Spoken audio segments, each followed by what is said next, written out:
నమస్తే. ఆంధ్రప్రదేశ్ రాజకీయాల్లో పెనమలూరు నియోజకవర్గంపై నెలకొన్నటువంటి అనిశ్చితి అయితే ముఖ్యంగా తెలుగుదేశం పార్టీలో ఒక రకంగా ప్రాబ్లం సాల్వ్ అయిందనే చెప్పాలి. పెనమలూరు నియోజకవర్గానికి అభ్యర్థి ఎవరు అనే దాని మీద సర్వత్రా ఉత్కంఠ నెలకొన్నటువంటి పరిస్థితి.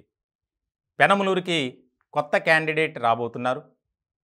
ఈసారి బోడే ప్రసాద్కు టికెట్ లేదు అనేది ఒక ప్రచారం జరిగింది.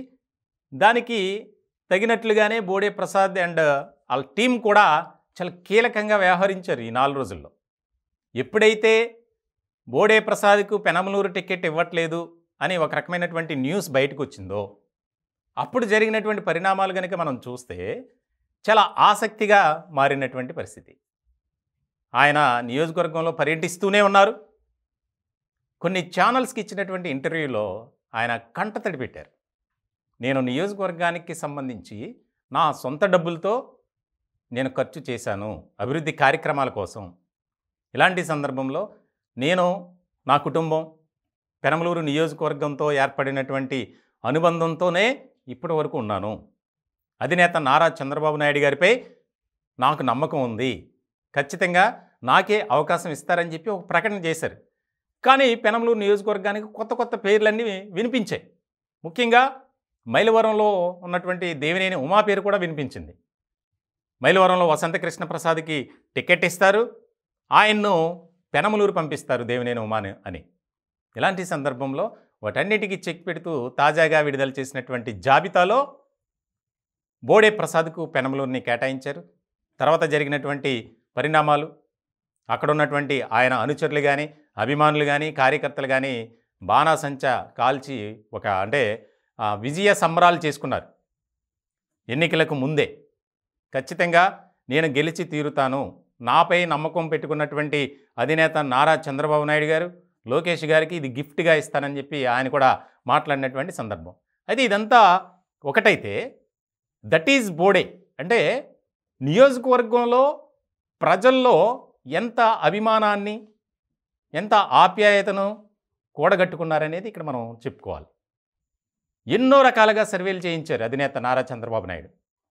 కొత్త వారికి అవకాశం లేకుండా సోషల్ మీడియాలో అయితే ఏ గ్రూప్ చూసినా ఈ పెనమలూరు నియోజకవర్గం గురించి ఆయన అభిమానులు కానీ సోషల్ మీడియా ఆర్మీ అని బోడే ప్రసాద్ అన్న టీం అని రకరకాలుగా విశ్వ ప్రయత్నాలు చేశారు. ఎట్టి పరిస్థితుల్లో అవసరమైతే ఇండిపెండెంట్గా మా నాయకుడు నియోజకవర్గంలో నిలబడతారు, మేము గెలిపించుకొని తీరతాం అని.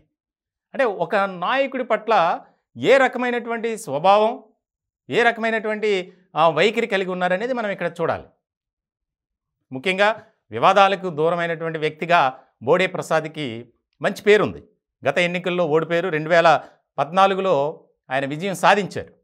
ఇలాంటి సందర్భంలో పెనమలూరు నియోజకవర్గంలో అక్కడున్నటువంటి రాజకీయ సమీకరణాలు కూడా మారాయి.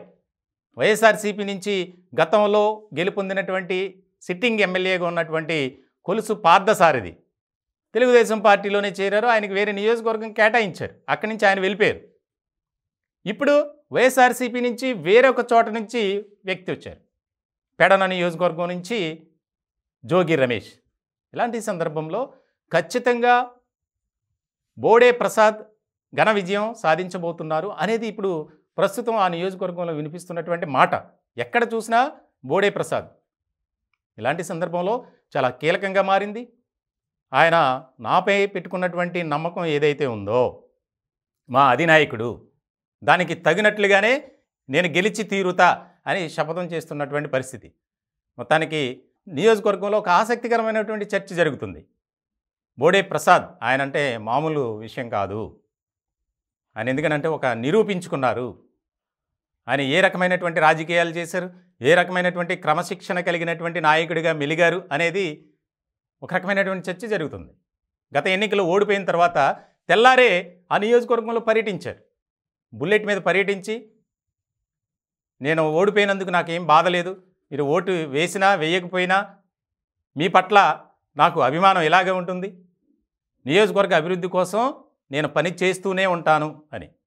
సో చాలా ఇంట్రెస్టింగ్ డిస్కషన్ నడుస్తుంది పెనమలూరు నియోజకవర్గంలో.